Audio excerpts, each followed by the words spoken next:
Boa noite a todos, boa noite a todas. São 19h30, é tempo de esperançar. Hoje é sábado, dia 11, né? Hoje a gente vai ver o Evangelho de Mateus, né? Uma passagem que tem uma pegadinha, que tem uma coisa que talvez as pessoas não entendam bem, porque elas não estão acostumadas a ver.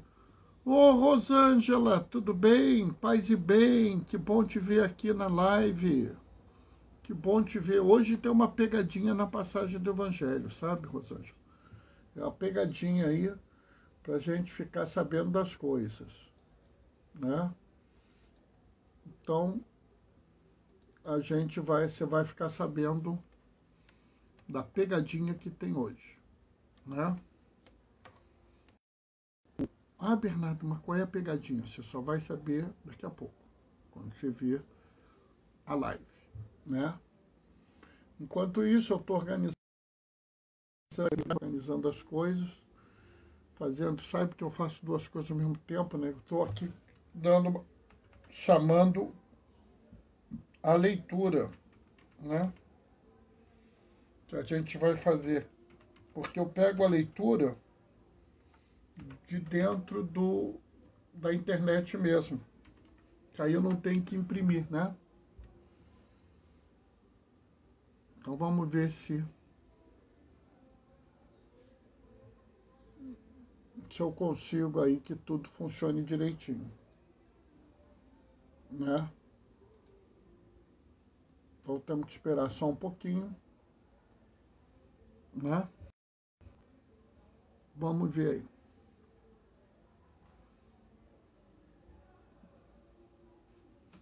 Daqui a pouco, Rosângela, só um tempinho, só mesmo tempo da gente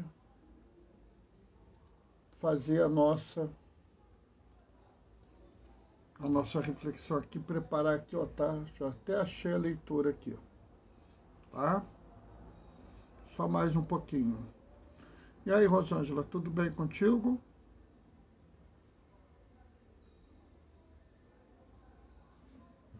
Hoje a gente faz 19h30, amanhã vai ser às 15h30, né? Por enquanto. Eu ainda estou pensando um jeito, arrumando para fazer no domingo de manhã, direto das comunidades, tá? Mas aí a gente faz mais adiante, né? Beleza pura, diz a Rosângela. Que bom, Rosângela, que bom. Eu, como você sabe, né, estou aqui na confusão, né, guardando meus cuidadozinhos, né, para ficar tudo bem.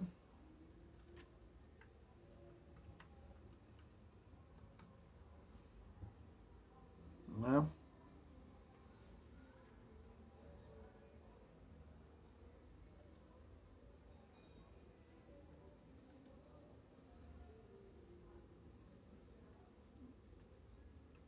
Bom, quase na hora de começar.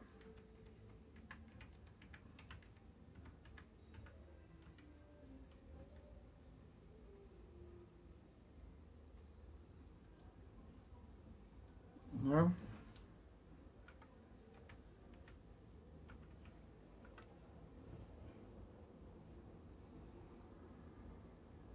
Estou em trânsito. Se a conexão cair é porque estou Tá na serra, tá subindo? Tá aproveitando, né? Faz bem mesmo, aproveita. Aproveita que é o melhor que você faz.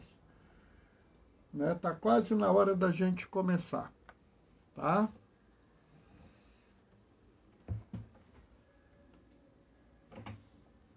Tá quase na hora da gente começar. Aí eu toco o bonde. Vamos começar. O Senhor esteja convosco. Ele está no meio de nós. Proclamação do Evangelho de Jesus Cristo, segundo Mateus. Ao descer do monte, os discípulos perguntaram a Jesus: os da lei dizem que Elias deve vir primeiro. Jesus respondeu: Elias vem e colocará tudo em ordem. Ora, eu vos digo, Elias já veio, mas eles não o reconheceram. Ao contrário, fizeram com ele tudo o que quiseram. Assim também, o Filho do Homem será maltratado por eles. Então os discípulos compreenderam que Jesus falava de João Batista. Palavra da salvação. Está descendo a serra, Rosângela. Sabe, essa passagem é uma passagem muito interessante. Que a gente precisa entender essa passagem. Por quê? Porque está falando assim, ao descerem do monte. Mas que monte eles estão descendo? Eles estão descendo o Monte Tabor, aonde houve a transfiguração, aquele local onde Jesus é ladeado de Moisés e Elias. Moisés representa a lei, Elias representa a profecia. Então Jesus, no meio deles, ele unificava toda a lei e toda a profecia. Bernardo, mas é assim, por que eles, aqui, esses discípulos, estão perguntando, Elias deve vir primeiro? Né? Oi, Pedro, paz e bem. O que acontece?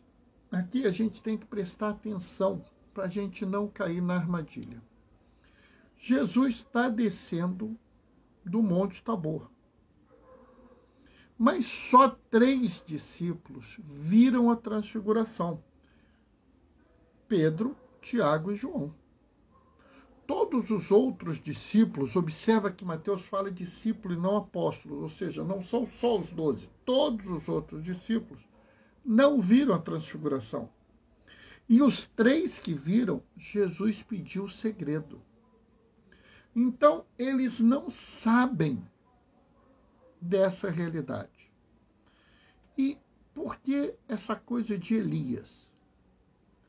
Elias é talvez o que os judeus consideram o maior de todos os profetas.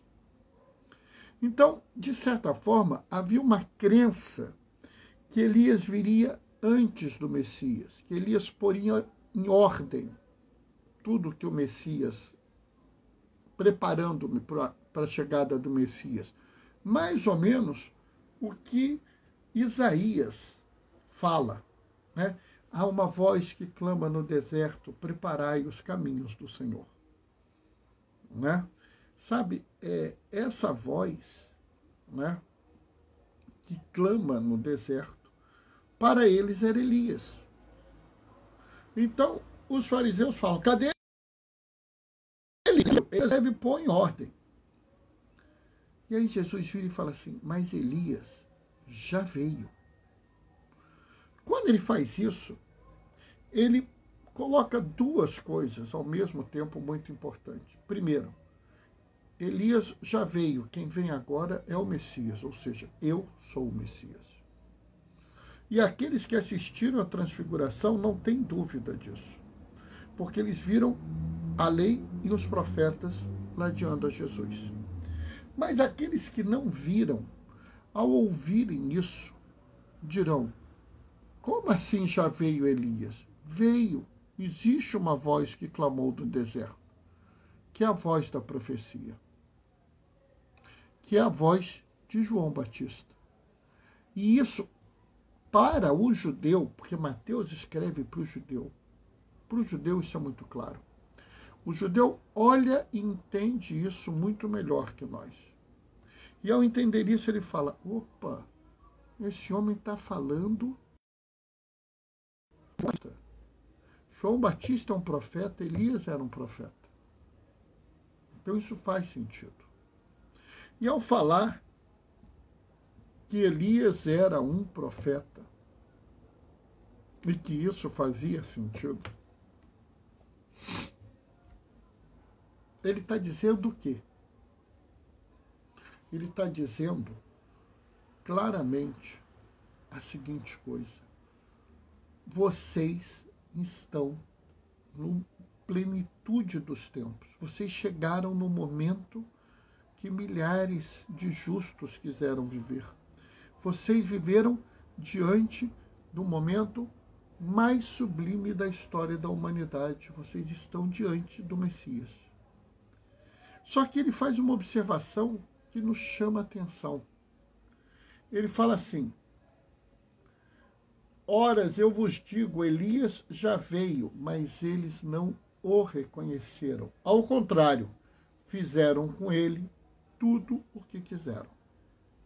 Sabe, pessoal, essa frase ela tem uma série de significados que me assustam, mas que me deixam muito feliz. Primeiro, eles não reconheceram Elias. Eles não viram a profecia,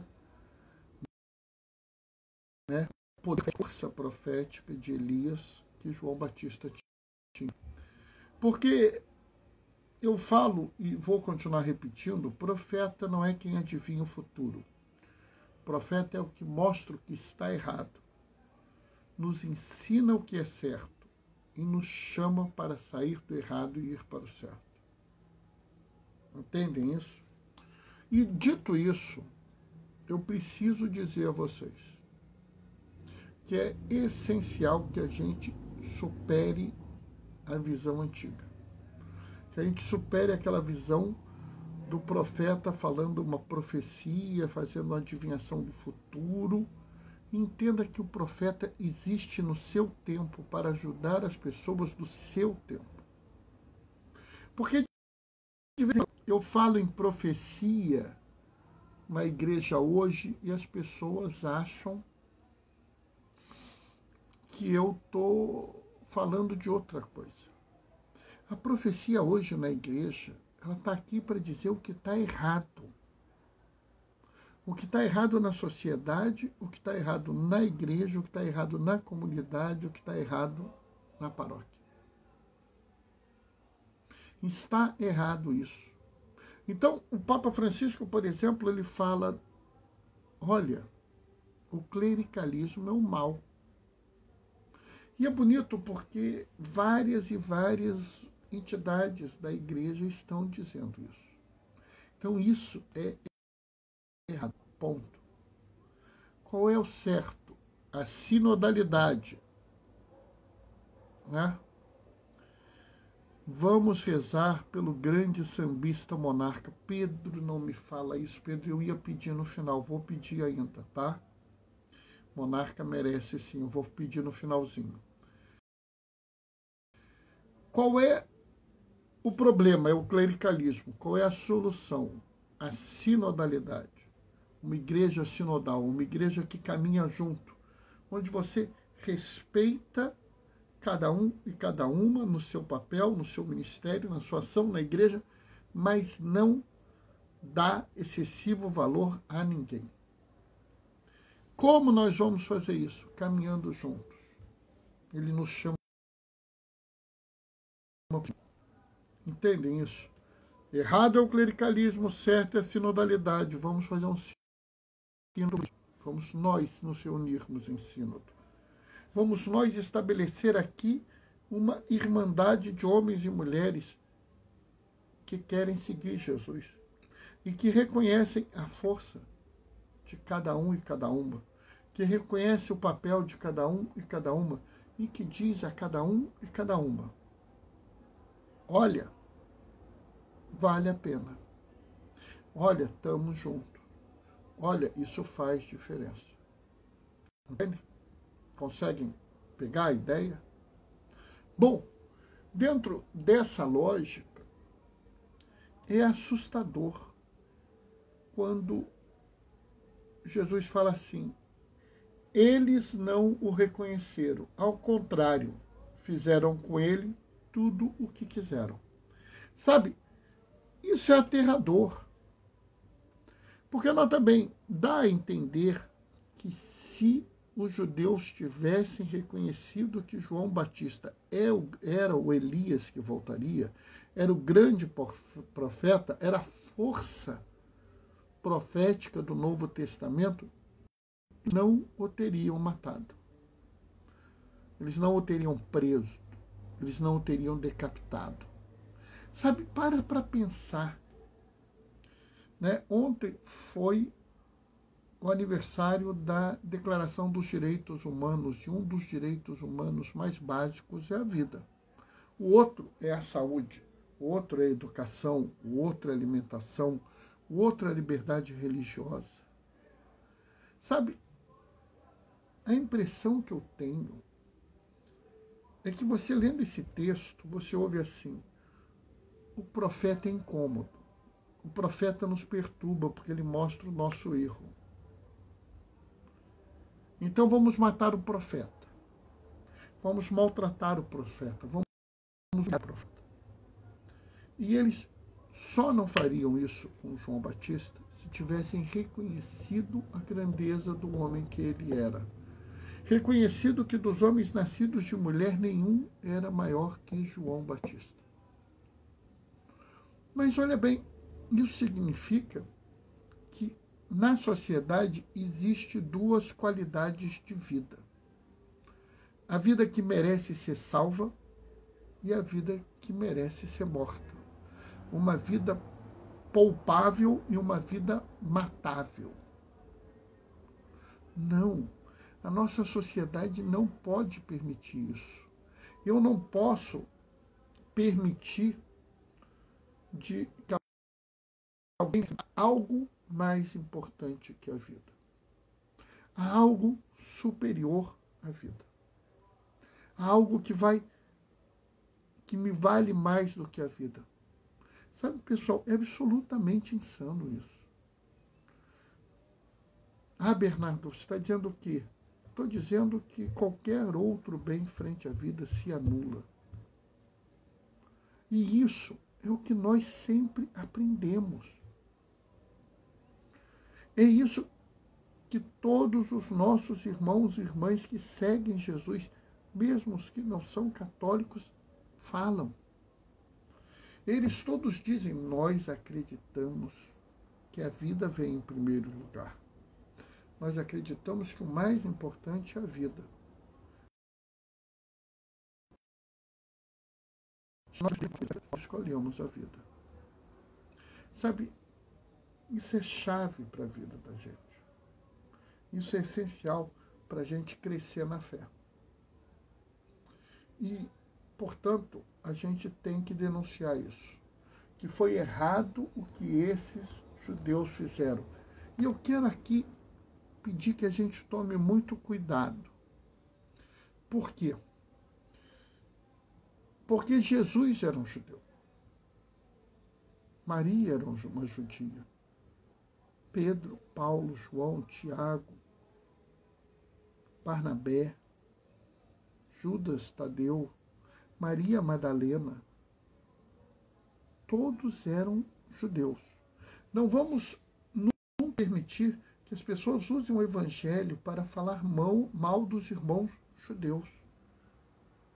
Sabe, eu acho muito bonito na Sexta-feira Santa, na oração universal, onde a igreja pede assim, rezemos por nossos irmãos judeus, aos quais Deus chamou primeiro. Ah, Bernardo, mas tinha judeu que matou João Batista. Sim, mas João Batista era judeu. Nicodemos era judeu. José de Arimateia, quando mataram Jesus na cruz, José de Arimateia foi lá na frente de Pôncio Pilatos, eu quero enterrar esse corpo, me deixe tirar esse corpo. Olha só, que homem preocupado. Jesus no sinédrio. Ou seja, não vamos entender que todo e qualquer judeu é mau. Isso está errado. Isso não é palavra de Deus. Alguns judeus eram maus e alguns judeus maus mataram João Batista.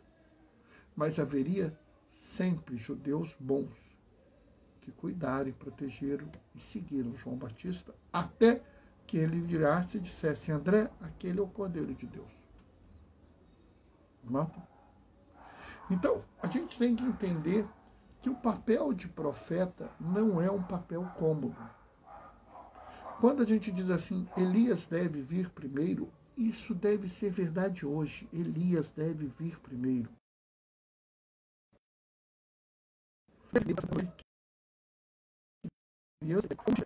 Ouça essa live. Elias deve vir ao meu coração.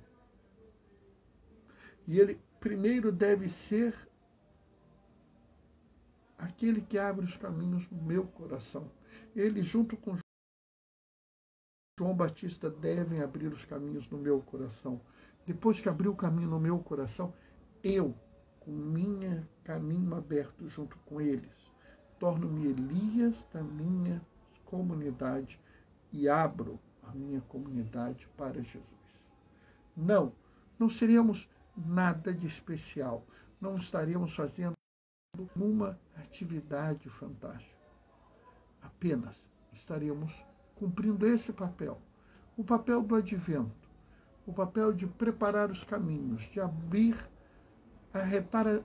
endireitar as veredas, aplainar os vales, rebaixar as montanhas, colocar sombra nos caminhos para que todos e todas possam ir ao encontro de Jesus. Amém? Bom, Pedro aqui já fez um pedido que eu ia fazer hoje. Né? Hoje, nosso querido monarca morreu. Bernardo, você do samba? Eu gosto de samba, mas não sou assim um sambista, não sou uma pessoa de roda de samba, não sou pessoa, mas gosto do samba. É uma música brasileira, é uma manifestação cultural importante. E sabe, existe um berço do samba. Existe um grupo de homens e mulheres que foram o berço do samba no mundo inteiro. E esse berço estava aqui no Rio. E, infelizmente, nós perdemos o último desses que criaram o samba, que foi o Monarca. Né? Alguns chamavam ele, inclusive, de seu Monarca, já dando esse respeito a ele. Né? A Portela está triste, mas tenho certeza que todas as escolas de samba do Rio estão tristes. Tenho certeza que as escolas de samba de Niterói, de São Gonçalo, São João de Meriti estão tristes. Tenho certeza que se você gosta de samba, você está triste. Sabe, pessoal, Monarca era um homem calmo, gentil, uma pessoa de bom lidar. Né? Vamos rezar hoje por ele.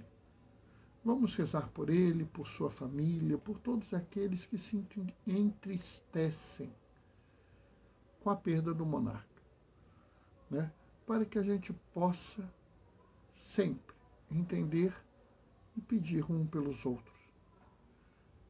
Nesse momento, peço que você, quando ouvir essa live, uma oração. Qual oração, Bernardo? Qualquer uma, aquela que tiver no seu coração. Reze por ele, reze por sua família, por sua comunidade. Né? O monarca receberá a justa recompensa por todo o bem que ele fez, mas aqueles que ficam vão sentir a falta, que eles tenham consolo no momento oportuno. Bom, pessoal, estou me despedindo. Amanhã nós nos vemos às 15h30, porque às 18 horas eu tenho celebração, tenho missa. Né? De manhã cedo eu vou subir à Capela de Santa Luzia. Ainda não estou organizando, estou preparando a ideia de fazer a nossa celebração lá na comunidade, tá? Mas isso ainda vai, tá? O Senhor esteja convosco. Ele está no meio de nós. Por intercessão de João Batista, desça sobre vós e permaneça para sempre a bênção do Deus Todo-Poderoso, Ele que é Pai, Filho e Espírito Santo. Glorifiquem o Senhor com a vossa vida. Vamos em paz, que o Senhor vos acompanhe. Beijos e bênçãos. Até amanhã, às 15h30. Tchau, tchau.